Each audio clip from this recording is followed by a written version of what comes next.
কুরবানির ঈদ আসছে শুনলেই গরু ছাগল সবকিছুই তাদের জান নিয়ে প্রাণ নিয়ে পালিয়ে যেতে চায়, কিন্তু মালিকরা এটা হতে দেয় না, কারণ লক্ষ লক্ষ টাকার বিষয়, হাজার হাজার টাকার বিষয় এখানে রয়েছে।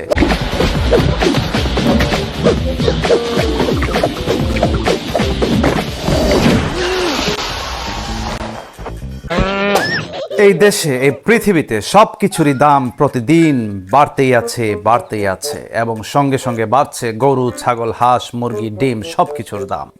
যে গরুটি আমি কিনেছিলাম 2 বছর আগে মাত্র 40,000 টাকা দিয়ে, সেই গরুটি আজকে বাজারে বিক্রি হচ্ছে 1,10,000, 1,20,000 টাকা দিয়ে, এবং সেজন্যই রাস্তাঘাটে সচরাচর এরকম দৃশ্য দেখা যায়।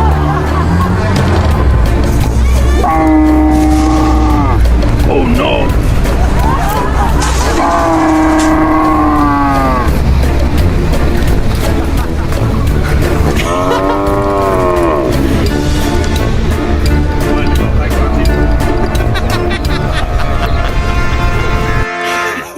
যাক, বেচারা প্রাণে বেঁচে গেল, না হলে ওর মালিক হয়তো তাকে মেরেই ফেলতো এত টাকার লোকসান করার জন্য।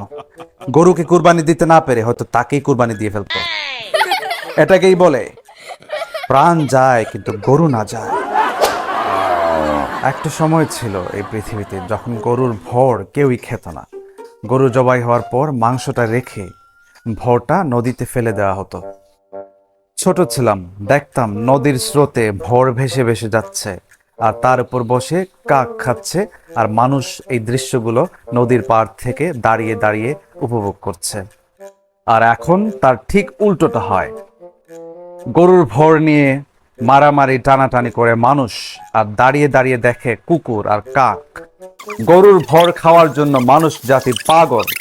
গরুর ভড় খাওয়ার জন্য আগে থেকে একজন আরেকজনকে বলে রাখে, আমার জন্য গরুর ভড় রেখো। রেস্টুরেন্টে নাকি গরুর ভড় খেতে হলে 1 সপ্তাহ আগে থেকে বুকিং দিয়ে রাখতে হয়।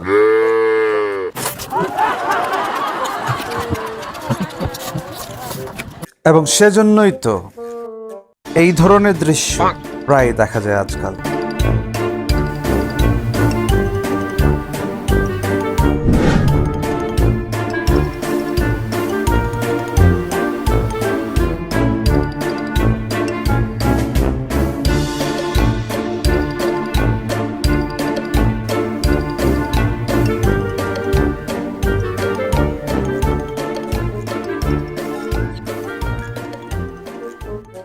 আগেকার দিনে বেশিরভাগই অ্যারেঞ্জ ম্যারেজ হতো, মানে মুরব্বীরা কনে বা বর খুঁজে বের করতেন তাদের সন্তানদের জন্য এবং তারপর বলতেন, তোমার জন্য ইনাকে রেডি করেছি, তোমাকে গিয়ে বিয়ে করতে হবে। তাই প্রায় শোনা যেত যে একজনকে দেখিয়ে অন্যজনকে দিয়ে দিয়েছেন। এরকমও শোনা যেত যে দেখানোর সময় ছোট বোন যে ফর্সা তাকে দেখানো হতো এবং বিয়ে দেওয়ার সময় বড় বোন যিনি একটু কালো তাকে দিয়ে দেওয়া হতো।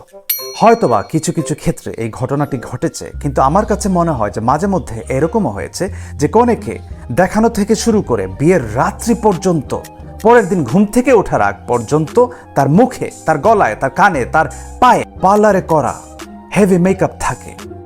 মানে সে ধরে নেয় যে তার বউটা ফর্সা এবং সেজন্যই সে খুশিতে অনেকটা এরকমই নাচানাচি করে গান গেয়ে বেড়ায়।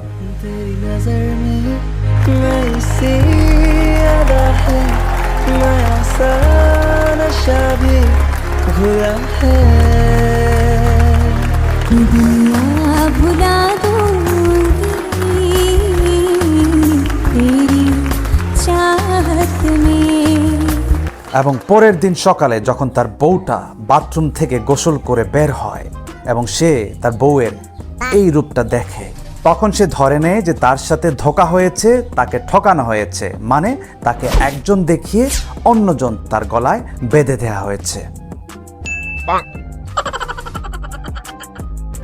আপনি গাড়ি চালাচ্ছেন অথবা গাড়িতে জাস্ট বসে আছেন, ওই অবস্থায় যদি এরকম একটা দৃশ্য আপনার চোখে পড়ে, তাহলে আপনার রিয়াকশনটা কি হতে পারে?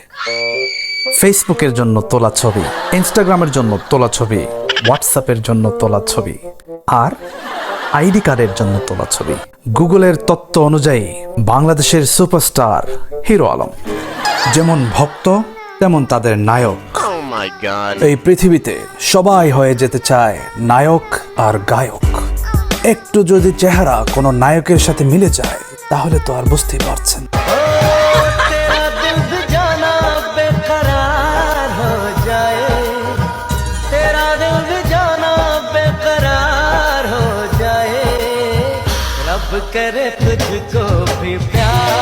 প্রোগ্রাম শেষ করার আগে আসুন দেখে নেওয়া যাক আমাদের দাঁত বের করা হাসি। वो मेरे पिया है रंगू किया है वहाँ से टेलीफोन तुम्हारी याद सताती है तुम्हारी याद सताती है जिया में आग लगाती है मेरे पिया गए रंगू किया है वहाँ से टेलीफोन तुम्हारी याद सताती है तुम्हारी And that is it for now. Until next time, tata.